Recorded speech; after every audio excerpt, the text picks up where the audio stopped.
le 7 juin 1944, Normandie, France. The hedgerows were alive with gunfire. Smoke drifted across the shattered fields as American infantry of the 1st Division pushed inland from Omaha Beach, mud and blood streaking their faces. Private Jack Mendoza dropped into a ditch, breathing hard, his helmet ringing with the hiss of bullets cutting overhead. "Enemy in the tree line, 200 yards!" shouted Sergeant Frank Davis, pointing his M1 Garand toward a flash of movement. Mendoza rose, planted his elbows on the bank, and squeezed the trigger. Bang clack, bang clack. Each shot snapped the rifle back into his shoulder, the action cycling automatically spent casings arcing into the air, new rounds chambered in an instant. 8 shots in under 10 seconds. The German squad scattered before they could return accurate fire. Beside him, a British liaison officer with a Lee-Enfield No. 4M. Kai worked his bolt furiously up, back, forward, down, manually chambering each round. He managed 3 before Mendoza's clip pinged empty. The Brit looked over, half grinning through the noise. "Bloody hell, yours never stops." Mendoza reloaded, slamming another 8-round en-bloc clip into place. "That's the point," he shouted. The M1's sharp metallic ping echoed through the chaos, a small sound, but one that announced a revolution on the battlefield. In those hedgerows, the difference between bolt action and semi-automatic wasn't just mechanical, it was survival. Spring 1936, Springfield Armory, Massachusetts. Before it became legend, the M1 Garand began here inside a cathedral of steel and noise. The air reeked of gun oil and hot metal.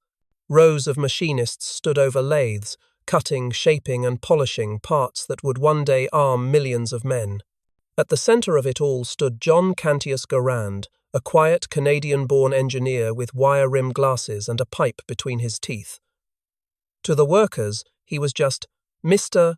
G, the man who talked more to blueprints than people. He watched as one of his prototypes cycled a new round flawlessly. The bolt slid forward with a metallic click, smooth, confident, perfect. 8 rounds, gas-operated, self-loading, Garand murmured. No bolt handle, no wasted time, just trigger, recoil, repeat. For years he had fought the army's skepticism. "Too complicated," they said. "Too expensive. Soldiers will never maintain it." But Garand knew what a soldier needed: reliability, speed, and simplicity under fire.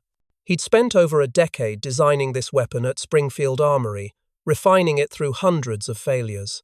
The key lay in its gas-operated system. A small port near the barrel's muzzle redirected gases from a fired round to drive a piston.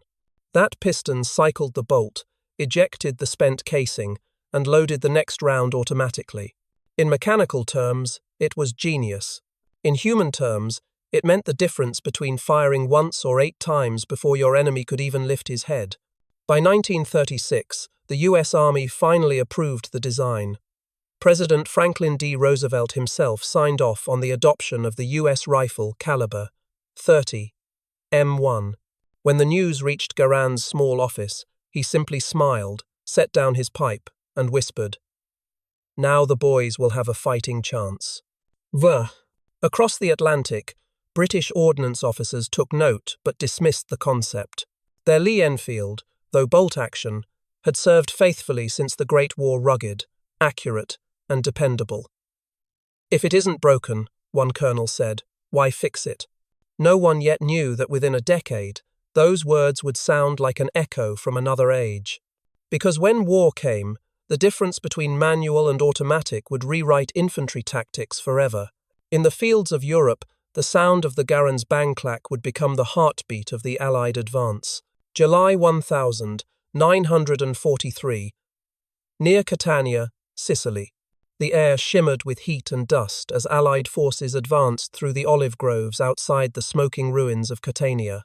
The joint offensive had brought together soldiers from every corner of the Allied world, Americans, British, Canadians, Australians, all fighting under the same sun but armed with very different tools. Private Jack Mendoza of the U.S. 1st Infantry Division crouched behind a stone wall, his M1 Garand cradled in his hands. Beside him, Corporal Arthur Bennett of the British 51st Highland Division checked the sights on his Lee-Enfield No. 4 Mark I, its wooden stock darkened by sweat and dust. Incoming rounds snapped overhead, splintering the olive branches above them. Mendoza popped up, levelled his Garand, and fired one shot, then another, then another. Each pull of the trigger sent another, 30-06 round, roaring downrange. Brass casings bounced off the stones beside him. Bennett rose beside him, cycling his bolt with practiced speed. His rifle fired 3 clean shots, each one deliberate, each one punctuated by the sharp clack of the bolt. Then he paused to reload, sliding another 5-round stripper clip into the magazine. Mendoza had already fired 8 and was slapping a fresh clip into his Garand before Bennett chambered his 4th. The British corporal chuckled over the gunfire. "Show off!" Mendoza grinned, sighting in again. "Just efficient, mate." Their rhythm said everything about the 2 rifles. The Lee-Enfields bolt was smooth, faster than any other in the world, but it still required motion. Lift, pull, push, down. Each second was another heartbeat of vulnerability. The Garand, by contrast, turned motion into momentum. Its gas piston did the work, spitting casings into the dust as quickly as the trigger could be pulled. Fire superiority, the Americans called it. In practice, it meant their infantry could lay down suppressing fire without the help of machine guns. In the assault, that meant everything. When the order came, "Advance!" Mendoza and Bennett leapt from cover. Mendoza's rifle cracked again and again, his 8 rounds driving German heads down behind their sandbags. Bennett fired 3, ducked, reloaded, and sprinted forward. By the time the fight was over, both men were covered in grime and sweat, but only one of them was reloading less than he was firing. As the 2 soldiers rested beneath a shattered farmhouse, Bennett looked over Mendoza's rifle with fascination. "Gas? Operated, you said? 8 rounds?" "Yep, just keep pulling the trigger." Mendoza handed it over. "Go on, try it." Bennett shouldered the Garand, sighted a wrecked cart down the road, and squeezed the trigger. Bang clack, bang clack. His eyes widened. Bloody marvelous. He lowered it slowly. "You Yanks don't do things halfway, do you?" Mendoza smirked. "Not if we can help it." The contrast wasn't just about firepower, it was about philosophy. The British rifleman prized precision. The American rifleman prized volume, speed, and initiative. And on the modern battlefield, initiative was winning. Autumn 1943, Springfield Armory, Massachusetts, USA. The assembly floor was alive with rhythm. Rows of workers, men and women alike, guided polished steel receivers down the conveyor line. Sparks flared as barrels were forged and tested. The echo of hammers, presses, and test fires blended into an industrial symphony, the heartbeat of the American war machine. At the end of the row, a senior armorer named Sergeant William Harkins guided a new recruit through the delicate operation of fitting a gas cylinder onto a barrel. "See that hole near the muzzle?" Harkins said, wiping his hands on a rag. "That's the secret. When you fire a round, some of the gas gets redirected through that port, down this tube, into the operating rod. That's what cycles the bolt, ejects the spent casing, loads the next round, and resets the hammer." He smiled. "It's like the rifle breathes between shots." The young worker nodded, fascinated. Each completed Garand was checked, oiled, and stamped with the initials SA for Springfield Armory before being crated for shipping. Each crate carried 10 rifles, bound for England, North Africa, or the Pacific. By 1943, Springfield and Winchester were producing over 600,000 Garands a year. Each weighed 9.5 pounds, chambered the powerful 30-06 Springfield cartridge, and carried an 8-round clip that automatically ejected with a distinctive metallic ping when empty. That ping would become one of the most recognizable sounds of the war, beloved by some, feared by others. German soldiers sometimes claimed they could tell when an American was reloading by that sharp, metallic note, but American veterans later laughed it off. If they heard the ping, one said, they were already dead. Across the Atlantic, British factories were still turning out Lee-Enfields. They were rugged, accurate, and easier to maintain in mud and dust, but their design dated back to 1895. It was the pinnacle of bolt-action engineering, yet it could not match the pace of semi-automatic fire. At the Army's Ordnance Training School in Aberdeen, instructors demonstrated the difference for visiting officers. 2 targets were set at 200 yards. On one line stood a marksman with a Lee-Enfield No. 4 on the other, a rifleman with an M1 Garand. At the whistle, both began firing. The Enfield cracked methodically, 1, 2, 3. The Garand roared like a typewriter, bang, clack, bang, clack, bang. When the smoke cleared, the British shooter had scored 3 neat hits, the American 8, all within the same time span. One British observer whistled. He fired 3 times faster. The instructor nodded. And reloaded sooner. That's what wins firefights. A win. It wasn't just about mechanics, it was about tempo. The Garand allowed American infantry to dictate the rhythm of battle. They could lay down sustained, accurate fire without breaking position to work a bolt. Each man became, effectively, a mobile light machine gun. That tactical shift would change how infantry squads fought. The U.S. Army, with its semi-automatic rifles, could move faster, suppress longer, and seize the initiative before the enemy could react. As General George S. Patton later put it, holding a Garand in his hands before the Third Army's push across France. Gentlemen, this is the greatest battle implement ever devised. December 1944. The Ardennes Forest, Belgium. Snow drifted through the trees in thick, silent sheets. The air smelled of pine, cordite, and frozen blood. American troops of the 99th Infantry Division dug into shallow foxholes, their breath forming ghosts in the cold. Across the white expanse, German armour moved panthers and stugs silhouetted by the flash of their own guns. Private Jack Mendoza, the same soldier who'd survived Normandy, pressed his cheek to the icy stock of his M1 Garand. His fingers were numb, but the rifle still worked flawlessly. Beside him, Corporal Arthur Bennett, his British counterpart now serving as a liaison with the Americans, crouched behind a shattered tree trunk, Lee-Enfield in hand. "Here they come again!" Mendoza shouted. The German infantry surged forward, shadows against the snow. Mendoza opened fire. The Garand thundered in rapid rhythm, bang-clack, spitting brass into the snow. Each trigger pull delivered a shot without hesitation, without movement to cycle a bolt. He fired 8 rounds in just over 5 seconds, reloaded with a sharp ping click, and went again. Bennett, steady and precise, worked his Enfield as fast as muscle memory allowed. His shots were true, but each demanded motion, lift, pull, push, lock before the next bullet could fly. His rifle was a craftsman's tool. Mendoza's was a storm. Machine gun fire ripped through the trees. Mortar shells howled overhead. Mendoza's squad fired continuously, their Garands sustaining a wall of lead that broke the German advance before it could reach the tree line.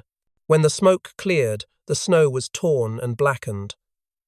Mendoza slumped against a tree, breathing hard, steam rising from his shoulders.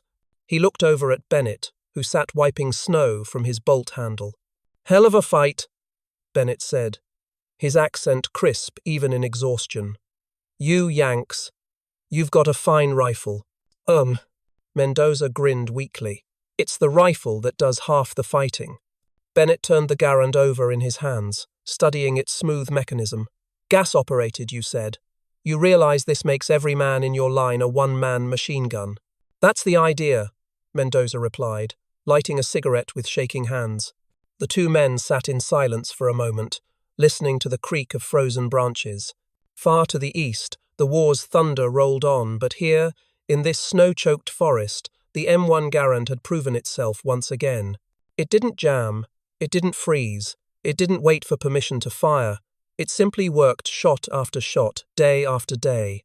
Across the Ardennes, German soldiers began to call the American riflemen "devil's drummers" for the relentless cadence of their fire. Entire units swore they faced machine guns, where none existed.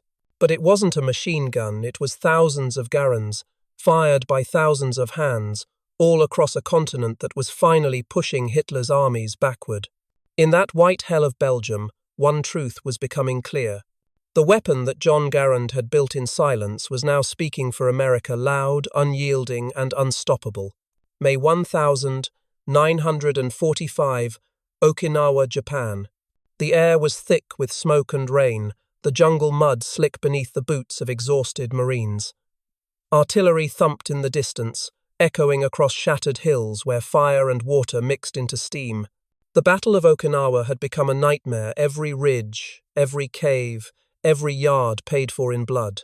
Sergeant Frank Davis crawled up a slope littered with shell casings, his M1 Garand slick with grime, but still cycling flawlessly. Behind him, his squad advanced slowly through the rain, rifles raised, eyes darting for movement among the bamboo and coral. "Contact left ridge!" someone shouted. Machine gun fire burst from a hidden Japanese bunker, rounds chewing the mud around them. Davis rolled behind a rock and returned fire bang, clack, bang, clack. His rifle barked rhythmically, hot brass flying from the chamber. Each shot was deliberate, but the pace never broke. He shouted over his shoulder, "Keep up the fire! Don't let them reload!" The Garands roared in unison, 8-round bursts overlapping like rolling thunder. The Japanese defenders, armed mostly with Arisaka bolt-action rifles, fired slower, more cautiously. Each time they paused to cycle a bolt, the Americans surged forward another 10 yards. Davis slammed in a fresh clip, that sharp metallic ping cutting through the chaos. He moved with practiced precision, sighting through the rain-smeared aperture sight. 2 shots, 1 bunker silenced. 4 more, another gun kitted. The fight lasted less than 5 minutes, but it felt like forever. When it ended, the ridge was theirs. Smoke curled from the broken earth. The rain hissed softly as it met the cooling barrels of their rifles. A young Marine beside him, barely 20, looked down at his Garand, steam rising from the barrel. "Never jammed once," he said quietly. "Not once." Davis nodded. "That's why we win, kid. We can keep shooting while they're still working the bolt." Leg. From Normandy's hedgerows to the jungles of the Pacific, the story was the same. The M1 Garand didn't just change battles, it changed momentum. For Japanese soldiers trained to close the distance before reloading, the Garand's semi-automatic fire was devastating. No longer could they count on gaps between enemy shots. Every step forward meant walking into a continuous storm of 30 to 0.6 rounds, each one fired by a man who didn't have to stop and work a bolt. Even captured Japanese diaries spoke of it. Their rifles fire endlessly.